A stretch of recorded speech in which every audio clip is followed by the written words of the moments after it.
चलिए साहब शुरुआत करते हैं डे 2 का lecture 2।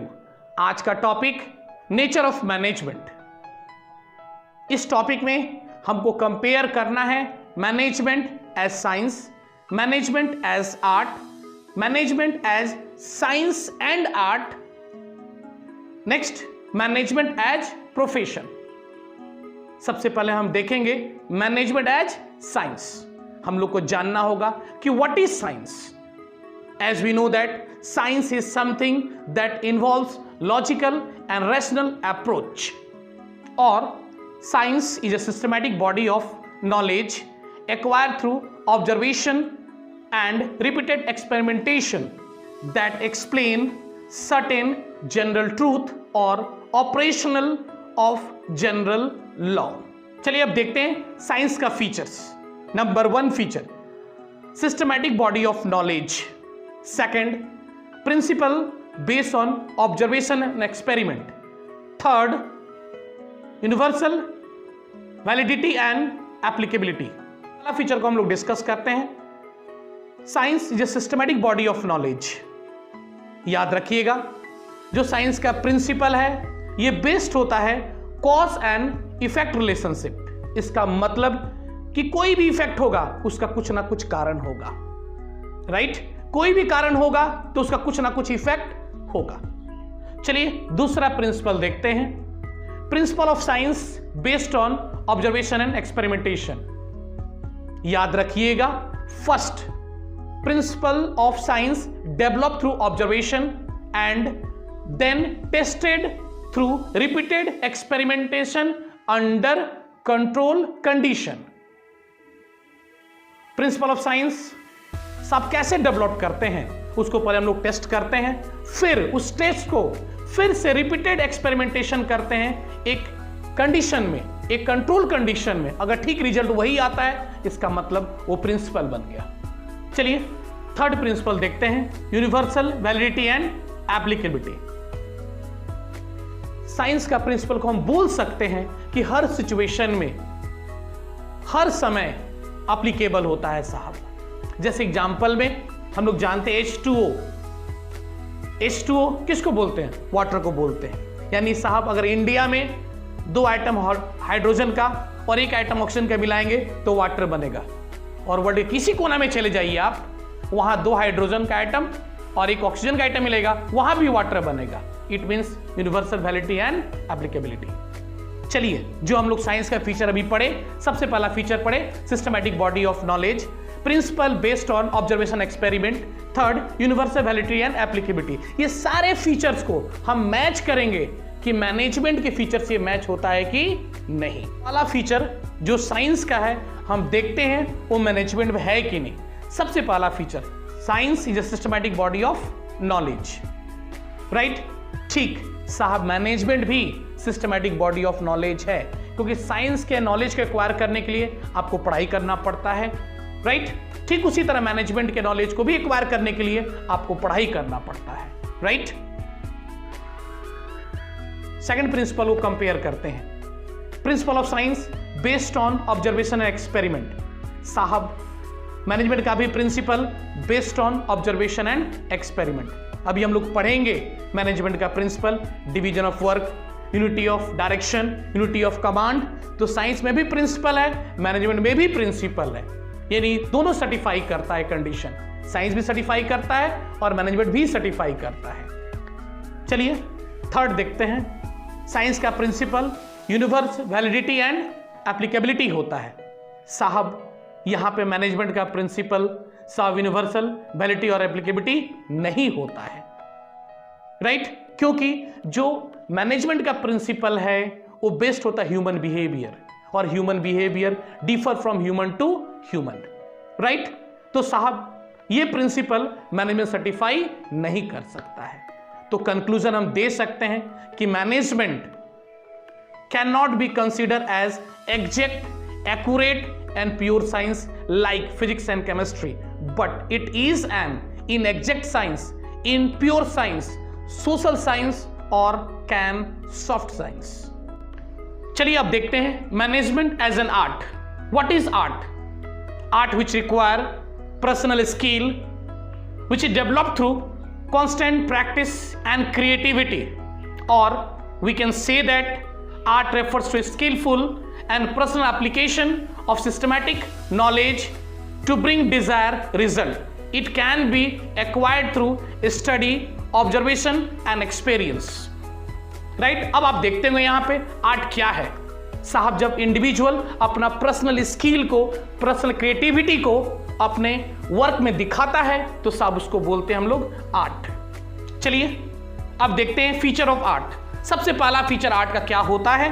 Systematic body of knowledge और एग्जिस्टेंस ऑफ थ्योरेटिकल नॉलेज। साहब याद रखिएगा, systematic body and organise study material available to acquire the knowledge. आपको पता होगा साहब कि जो भी आपका थ्योरेटिकल नॉलेज आपको आर्ट के लिए चाहिए, सारे चीज अवेलेबल है मार्केट में। आप स्टडी मटेरियल को स्टडी कीजिए और आप थ्योरेटिकल नॉलेज को अपना इंक्रीज कर सकते हैं। Right? All the study material are available in the market. चलिए सेकंड फीचर देखते हैं, पर्सनलाइज एप्लीकेशन। साहब हम जानते हैं everyone applies their theoretical knowledge of his own, which will always differ in demonstration their art because of their constant practice, creativity, imagination, initiative and innovation. Right? साहब personal application प्रत्येक individual का साहब कभी same नहीं होगा, वो differ करेगा क्योंकि दे प्रेजेंट इन ओन वे। चलिए देखते हैं आर्ट का third feature, based on practice and creativity. साहब यहां पे हम लोग जानते हैं कि प्रत्येक individual needs regular practice to do the things creatively and skilfully. साहब हम कह सकते हैं art can be improve through constant practice.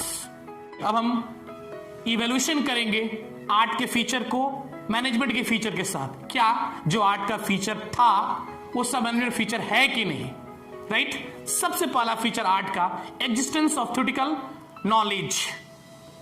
Right? साहब मैनेजमेंट में भी एग्जिस्टेंस ऑफ थ्योरेटिकल नॉलेज होता है। मैनेजमेंट का भी नॉलेज को एक्वायर करने के लिए स्टडी मटेरियल अवेलेबल है मार्केट में, आप पढ़ के उसके थ्योरेटिकल एक्वायर कर सकते हैं। राइट? तो ये फीचर आर्ट का मैनेजमेंट को फुलफिल करता है। Right? Second feature personal application. साहब जैसे हम जानते हैं आर्ट का पर्सनल एप्लीकेशन राइट प्रत्येक इंडिविजुअल से डिफर करता है। ठीक मैनेजमेंट का भी एप्लीकेशन पर्सनल बिहेवियर के अनुसार डिफर करता है, यानी ये भी फीचर मैनेजमेंट को फुलफिल करता है। Third based on practice and creativity. Clear? तो साहब जैसे हम जानते हैं आर्ट का फीचर को रेगुलर प्रैक्टिस और क्रिएटिविटी से हम लोग इंप्रूव कर सकते हैं, ठीक उसी तरह मैनेजमेंट के प्रैक्टिस को भी रेगुलर प्रैक्टिस से हम लोग इंक्रीज कर सकते हैं। साहब तीनों फीचर जो आर्ट का होता है मैनेजमेंट में भी होता है। कंक्लूजन हम दे सकते हैं कि management is full phase art. साहब एक सबसे बड़ी बात है मैनेजमेंट का डिफिनेशन का शुरुआती होता है वहीं से, management is an art for getting the things done by others. So management का जो भी फीचर है आर्ट का भी वही फीचर है। चलिए अभी तक हम देख लिए management as a science, management as a art, अब देखेंगे management as a profession. Right? उससे पहले एक टॉपिक और देखना पड़ेगा हम लोग को, management as both science and art. Right? चलिए इस टॉपिक को देखते हैं। साहब management has element of both science and art. Clear? Science provide the knowledge and art deals with the application of knowledge. समझ रहे हैं आप बात? तो साहब यहां पे हम देख रहे हैं मैनेजमेंट दोनों है, साइंस भी है और आर्ट भी है, बट प्योर साइंस नहीं है, फुल फेज आर्ट जरूर है। क्लियर? आगे चलते हैं। Thus management as an art and a science are not mutually exclusive but are complementary. दोनों को हम साथ नहीं रख सकते लेकिन दोनों को साथ लेकर चल सकते हैं। It means both are not contrast to each other and should exist together in every management function. Clear? साहब यहां देखते होंगे मैनेजमेंट का जो फंक्शन होता है, planning, organising, staffing, directing, controlling, सारे फंक्शन में साइंस का भी फीचर मिलेगा आपको और आर्ट का भी फीचर मिलेगा, राइट। चलिए मैनेजमेंट का नेक्स्ट नेचर देखते हैं, मैनेजमेंट एज अ प्रोफेशन। सबसे पहले जानेंगे कि व्हाट इज प्रोफेशन। आप क्लास 11 में पढ़े होंगे what is profession. Profession is economic activity which required specialised knowledge and skill. Profession का फीचर, सबसे पहला feature well defined body of knowledge. साहब यहां पे देखेंगे, साहब well defined a body of knowledge, यानी साहब जो प्रोफेशन का नॉलेज है which can be acquired through training and instruction. Clear. चलिए देखते हैं सेकंड फीचर, रिस्ट्रिक्टेड एंट्री। याद रखिएगा, no one can enter a profession without going through an exam और through acquire and educational degree. Clear. साहब profession में एक restricted entry होता है कि विदाउट डिग्री का आप प्रोफेशन नहीं कर सकते। For example, be a doctor बनने के लिए आपको एमबीबीएस का डिग्री क्वालिफाई करना पड़ेगा, बी अ लॉयर आपको एलएलबी का डिग्री क्वालिफाई करना पड़ेगा। There is a restricted entry in a profession. तीसरा फीचर देखते हैं, presence of professional association. As we know all professions are affiliated to the professional association which regulate entry, grant certificate for practice and formulate and enforce code of conduct।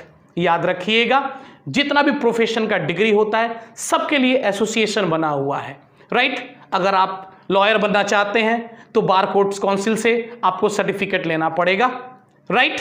अगर आप doctor बनना चाहते हैं MBBS certificate आपको लेना पड़ेगा। चलिए देखते हैं fourth feature, ethical code of conduct. साहब हम जानते हैं all professions are bounded by code of conduct which guides. Clear. साहब जो भी वर्किंग है आपको कोड ऑफ कंडक्ट के अंदर वर्क करना पड़ेगा आपको। सभी कोड ऑफ कंडक्ट क्या है, फॉर एग्जाम्पल हम देखते हैं when doctor take a oath of ethical practice at the time of entering a profession, this is called code of conduct। चलिए नेक्स्ट फीचर देते हैं, प्रोफेशन सर्विस मोटिव। साहब जैसे जानते हैं the basic motive of profession is to serve client by rendering delegated and committed service. चलिए एक example लेते हैं। साहब एग्जांपल में क्या जानते हैं हम लोग, the task of lawyer is to ensure that his client get justice. Clear. चलिए अब हम देखते हैं कि जो भी प्रोफेशन का फीचर है क्या वो मैनेजमेंट में एप्लीकेबल होता है कि नहीं, राइट। सबसे पहला फीचर प्रोफेशन का था well defined body of knowledge. सही बात है, मैनेजमेंट भी well defined body of knowledge है। Clear.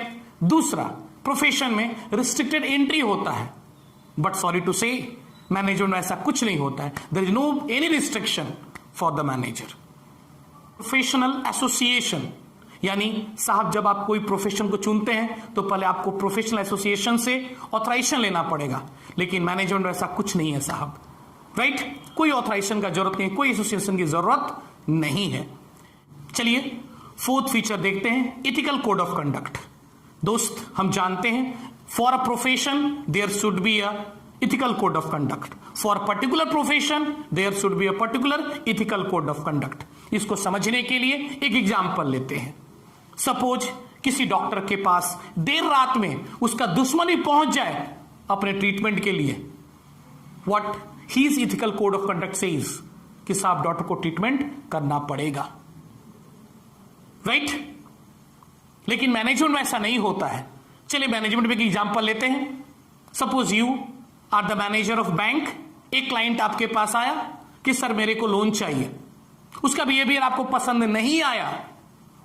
Ethical code of conduct क्या बोलता है कि लोन दीजिए, बी अ मैनेजर, लेकिन आप उसका बिहेवियर पसंद ना आने के कारण हो सकता है उसके डॉक्यूमेंटेशन में कुछ ना कुछ फॉल्ट निकाल दे।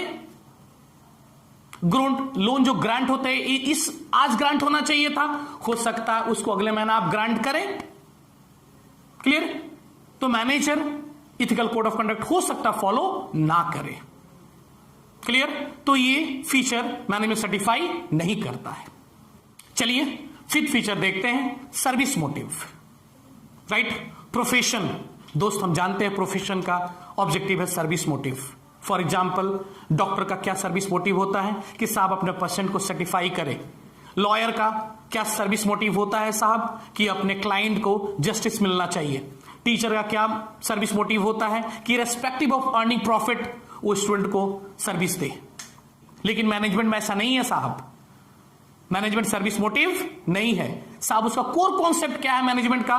Maximisation of profit, minimisation of cost. हालांकि वो सोसाइटी के बारे में सोचता है but not as a core concept. Clear? चलिए अब कंक्लूजन को देखते हैं। Management does not process all the necessary features of a profession, but it is moving fast in the direction of becoming a profession as professional enjoy higher status in every society. हालांकि हम जानते हैं management में profession का सारा feature present नहीं है। हालांकि फ्यूचर में यह भी हो सकता है कि साहब प्रोफेशन को ज्यादा इंपॉर्टेंस दिया जाए और मैनेजमेंट को ही प्रोफेशन बना दिया जाए।